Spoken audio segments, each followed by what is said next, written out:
नमस्कार, बहुत स्वागत है आपका। मकर राशि, ब्रह्मांड में बहुत बड़ी हलचल हो रही है क्योंकि जो देवगुरु बृहस्पति हैं वो नक्षत्र परिवर्तन करने जा रहे हैं। अभी तक देवगुरु बृहस्पति राहु के नक्षत्र आद्रा नक्षत्र में चल रहे थे, लेकिन वो अब 13 अगस्त से अपने ही नक्षत्र पुनर्वसु नक्षत्र में प्रवेश करेंगे। देवगुरु बृहस्पति जब पुनर्वसु नक्षत्र में प्रवेश करेंगे और उनकी जो दृष्टि है अमृतमयी दृष्टि, वो आपके लिए कितना शुभ परिणाम लेकर आई है, तमाम बातें जारी है। वीडियो के अंत तक बने रहें और ये प्रेडिक्शन चंद्र राशि पर आधारित है। देखिए, देवगुरु बृहस्पति जो ज्ञान, संतान, विवाह, महिलाओं के लिए धन के कारक हैं। वैसे 6 तरह का वरदान वो देते हैं और सबसे अच्छी बात यह है कि 15 मई से जो देवगुरु बृहस्पति हैं वो राहु के ही नक्षत्र में चल रहे थे, लेकिन अब 13 अगस्त से अब अपने ही नक्षत्र पुनर्वसु नक्षत्र में प्रवेश करने जा रहे हैं। देवगुरु बृहस्पति मकर राशि के ठीक पंचम भाव को छोड़ के छठे भाव पर अपना गोचर किए थे, यानी कि छठा भाव में आपके चल रहे हैं।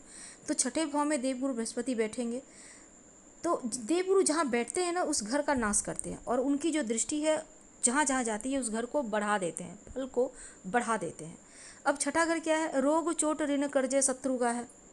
तो बीमारियों से, शत्रुओं से, कर्जों से, चोट चपेट से आपको मुक्ति मिलेगी, यानी उन चीज़ों को ख़त्म कर देंगे, वो चीज़ें आपकी लाइफ में नहीं आएंगी। पहला फल ये हो जाएगा आपके लिए। और अपने नक्षत्र में बैठे हैं तो खुलकर शुभ फल देंगे, क्योंकि अब राहु के नक्षत्र से भी निकल चुके हैं तो आपके लिए और भी ज़्यादा बढ़िया रहेगा। और 20 जुलाई से चूँकि वो शुक्र का भी साथ मिला हुआ है, तो अब समझते हैं कि देवगुरु बृहस्पति आद्रा नक्षत्र से जैसे ही निकलकर पुनर्वसु नक्षत्र में प्रवेश करेंगे तो वास्तव में एक ऐसा वक्त होगा जब एकदम से लाइफ यू टर्न लेगी, या कह सकते हैं हक आपका वापस मिलेगा। जिस चीज़ का आप हकदार हैं वो आपको प्राप्त होता दिखेगा। तो 18 जून 2026 तक, 13 अगस्त से लेकर 18 जून 2026 तक अपने ही नक्षत्र पुनर्वसु नक्षत्र में रहेंगे और इसका शुभ प्रभाव आपके दसम भाव पर पड़ेगा। पहला जो उनकी दृष्टि है, उनके पास 3 दृष्टि है, 5वां, 7वां और 9वीं।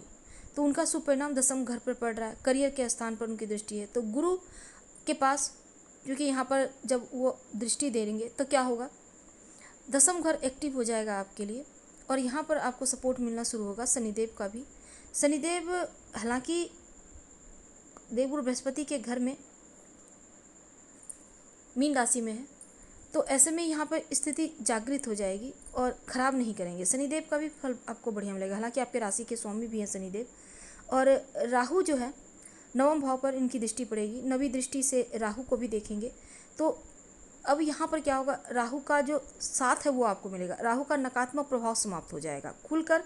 अब गुरु का भी फल मिलेगा, शनिदेव का भी फल मिलेगा और राहु का भी फल मिलेगा। तो 9वीं दृष्टि और पंचम दृष्टि, इन घरों का प्रभाव आपको मिलेगा, शनिदेव का साथ मिल रहा है। अब देखिए, सबसे पहले समझते हैं कि 13 अगस्त 2025 से 18 अक्टूबर तक आपके छठे भाव में चलेंगे, दसम भाव को देखेंगे। तो ये वक्त आपके लिए बहुत बेहतर हो गया। मेहनत का परिणाम मिलेगा, कुछ नई चीज़ों को सीखेंगे, नए जानेंगे, करियर के मामलों में तरक्की करेंगे। देवगुरु बृहस्पति की दृष्टि है तो कार्य क्षेत्र में सफलता मिलेगी, बड़े अवसर मिलेंगे। कोई यहाँ पर जो कि शुक्र का भी साथ है। अब देखिए, करियर के मामलों में तो अच्छा है ही, और गुरु की एक दृष्टि जो 7वीं दृष्टि है 12वें घर पर पड़ेगी। 12वां घर विदेश का है। अब देवगुरु बृहस्पति की दृष्टि पड़ने से क्या होगा, विदेशी ज़मीन से लाभ होगा। विदेश जाना चाहते हैं घूमने फिरने, जॉब के लिए या व्यवसाय के लिए, पढ़ने के लिए, तो समय अनुकूल है। विदेशी ज़मीन से जुड़ा कोई भी चीज़ है उसमें आपको लाभ होगा। इम्पोर्ट एक्सपोर्ट संबंधी कार्य करते हैं तो उसमें लाभ होगा। अगर आप मेडिकल क्षेत्र से जुड़ा कोई काम करते हैं उसमें लाभ होगा। अगर आप टीचिंग क्षेत्र से जुड़े हैं तो भी बढ़िया है, क्योंकि 12वां घर आपका एक्टिव हो जाएगा तो मजबूत तरीके से आपको फल देगा। ठीक है। अब देवगुरु बृहस्पति भाग्य का, चूँकि इनको भाग्य के कारक भी कहा जाता है, तो भाग्य का साथ मिलने के साथ कॉन्फिडेंस लेवल आपका बढ़ जाएगा। तो 12वां घर भी आपका एक्टिव हो जाएगा, पॉजिटिव तरीके से आपको परिणाम मिलेगा। और देवगुरु बृहस्पति यहाँ पर देखिए, एक चीज़ है कि आपके द्वितीय घर को भी देखेंगे, धन भाव को देखेंगे। तो अब राहु भी यहाँ बैठे हैं, तो देखिए देवगुरु बृहस्पति की अमृतमय दृष्टि राहु को शांत करेंगे। राहु भी अब गुरु के हाँ में हाँ मिलाएगा। कह सकते हैं कि दोनों ही शुभ परिणाम देने की स्थिति में है। भय, भ्रम, जो मजबूरी, वो तमाम चीज़ें खत्म हो जाएंगी। तो अब धन तो जितना कमा रहे हैं उससे तो कई गुना अधिक कमाएंगे, क्योंकि धन के भाव पर दृष्टि रहने से एक से ज़्यादा स्रोत से धन आता है। धन बचेगा, पारिवारिक जीवन में सुख शांति बढ़ेगी, अपनों का साथ मिलेगा, खुशियों भरा माहौल रहेगा। वाणी से जुड़ा कोई काम करते हैं तो विशेष आपको सफलता प्राप्त होती दिखेगी, वाणी के जरिए लाभ होता दिखेगा। और राहु भी यहाँ पर आपको बेहतर सपोर्ट करता दिखेगा। क्या करेंगे? ओम ह्रीं बृहस्पति नमः रोज़ सुबह जब कर लें, माथे पर या कंठ पर या कलाई पर हल्दी का तिलक लगाएं, भाग्य का साथ मिलेगा।